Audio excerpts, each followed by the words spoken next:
পকেটে টাকা না থাকলে বোঝা যায় দুনিয়াটা কত কঠিন। আত্মসম্মান থাকা ভালো, কিন্তু অহংকার নয়। তুমি কতটা সুন্দর সেটা তোমার রূপ দেখে নয়, তোমার মন দেখে বোঝা যায়। তুমি কতটা শিক্ষিত সেটা তোমার ডিগ্রি দেখে নয়, তোমার ব্যবহার দেখে বোঝা যায়। তুমি কতটা সুখী সেটা তোমার হাসি দেখে নয়, তোমার নীরবতা দেখে বোঝা যায়। তুমি কতটা ভালোবাসো সেটা তোমার উপহার দেখে নয়, তার প্রতি তোমার আচরণ দেখে বোঝা যায়। অসম্মানের থেকে বড় আর কোনো কিছুই নেই।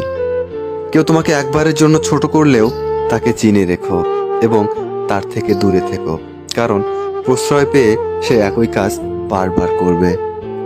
সম্মান জিনিসটা আয়নার মতো, তুমি কাউকে যতটা দেবে ঠিক ততটাই ফেরত পাবে। বিবেক হচ্ছে পৃথিবীর সবচেয়ে বড় আদালত।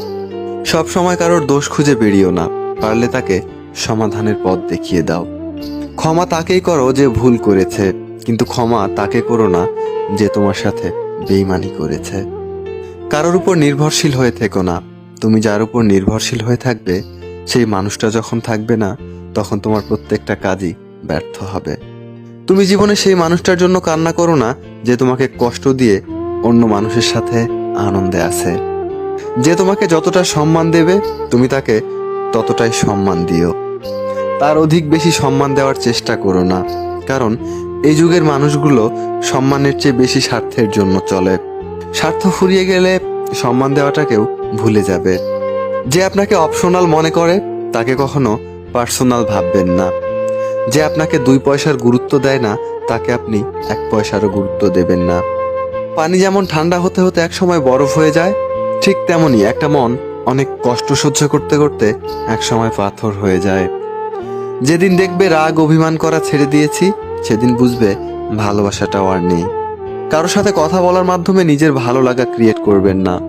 এটা খুব বাজে রকমের একটা খারাপ লাগার কারণ। তাই কারোর সাথে কথা বলার এমন অভ্যাস করবেন না যাতে সে মানুষটা কথা বলা বন্ধ করে দিলে আপনার শ্বাসকষ্ট হয়। পাওয়ার পর যদি মর্যাদা দিতে না পারো, তাহলে হারানোর পরে কেঁদো না। ভুল করতে সময় লাগে না, কিন্তু ভুল শোধরাতে অনেক সময় লাগে। কখনো কখনো সারা জীবনও কম পড়ে যায়। যদি তুমি সুখী জীবন চাও, তাহলে এটাকে কোনো লক্ষ্যের সাথে বেঁধে ফেলো, কোনো মানুষের সাথে অথবা কোনো বস্তুর সাথে নয়। আমি কখনোই কারোর কাছে কিছু পাওয়ার প্রত্যাশা করি না, কারণ কারোর কাছে কিছু পাওয়ার প্রত্যাশা করাটা সব সময় দুঃখের কারণ হয়। আজ যারা ফিরিয়ে দিচ্ছে, কাল তারাই কাছে পাওয়ার জন্য মরিয়া হয়ে উঠবে। তাকে কখনো ব্যস্ততা দেখিও না যে তোমার সাথে কথা বলার জন্য দিনরাত অপেক্ষা করে।